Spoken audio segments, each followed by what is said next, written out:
नमस्ते मित्रों, आपका स्वागत है चंद्रधर शर्मा गुलेरी की लिखी हुई कहानी उसने कहा था के 5वें और आखिरी भाग में।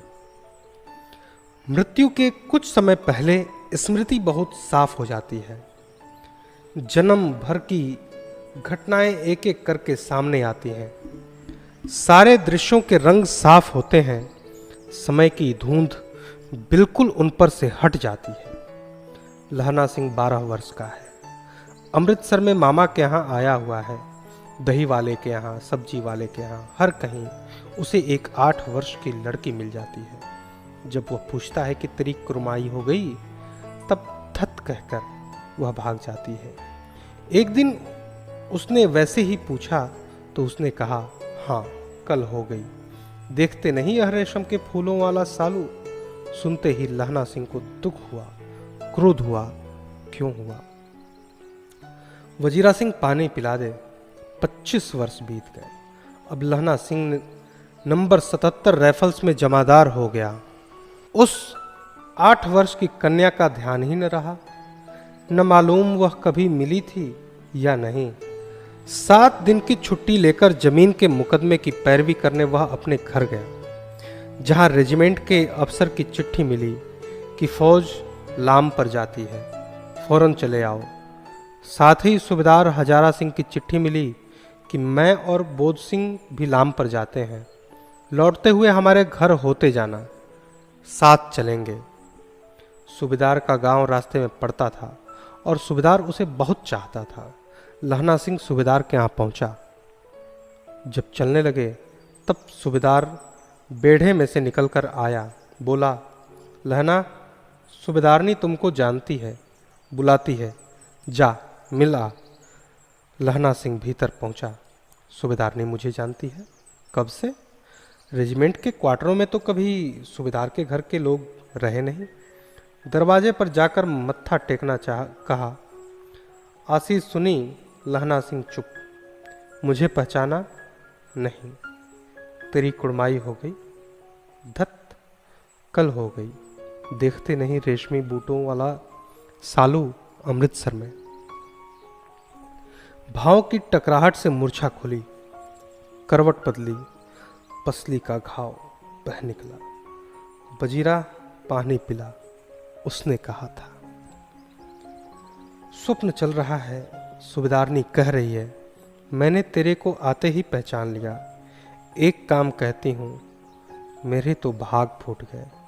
सरकार ने बहादुरी का खिताब दिया है, लायलपुर में जमीन दी है।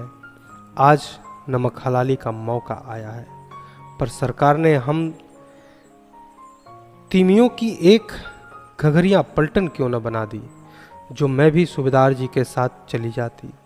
एक बेटा है, फौज में भर्ती हुए उसे 1 ही बरस हुआ। उसके पीछे 4 और हुए, पर एक भी नहीं जिया। सूबेदारनी रोने लगी। अब दोनों जाते हैं। मेरे भाग। तुम्हें याद है, एक दिन टांगे वाले का घोड़ा दही वाले की दुकान के पास बिगड़ गया था। तुमने उस दिन मेरे प्राण बचाए थे। आप घोड़ों की लातों में चले गए थे और मुझे उठाकर दुकान के तख्ते पर खड़ा कर दिया था। ऐसे ही इन दोनों को बचाना, यह मेरी भिक्षा है। तुम्हारे आगे मैं आंचल पसारती हूँ। रोती रोती सूबेदारनी ओबरी में चली गई। लहना भी आंसू पोंछता हुआ बाहर आया। वजीरा सिंह पानी पिला, उसने कहा था। लहना का सिर अपनी गोदी पर रखे वजीरा सिंह बैठा है। जब मांगता है तब पानी पिला देता है। आध घंटे तक लहना चुप रहा, फिर बोला, कौन? कीरत सिंह? वजीरा ने कुछ समझकर कहा, हाँ भैया, मुझे और ऊंचा कर ले, अपने पट पर मेरा सिर रख ले। वजीरा ने वैसा ही किया। हाँ अब ठीक है, पानी पिला दे बस। अब के हाड़ में यह आम खूब फलेगा। चाचा भतीजा दोनों यहीं बैठकर आम खाना। जितना बड़ा तेरा भतीजा है उतना ही आम है।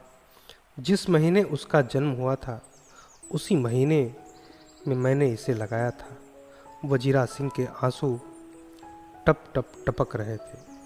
कुछ दिन पीछे लोगों ने अखबारों में पढ़ा, फ्रांस और बेल्जियम 68वीं सूची, मैदान में घावों से मरा नंबर 77 सिख राइफल्स जमादार लहना सिंह।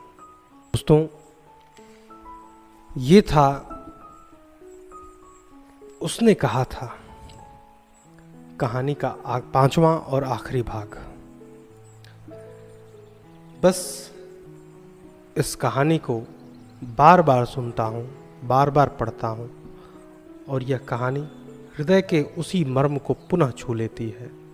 इसी के साथ धन्यवाद। जल्दी ही अगली कहानी आपके समक्ष प्रस्तुत होगी। विदा।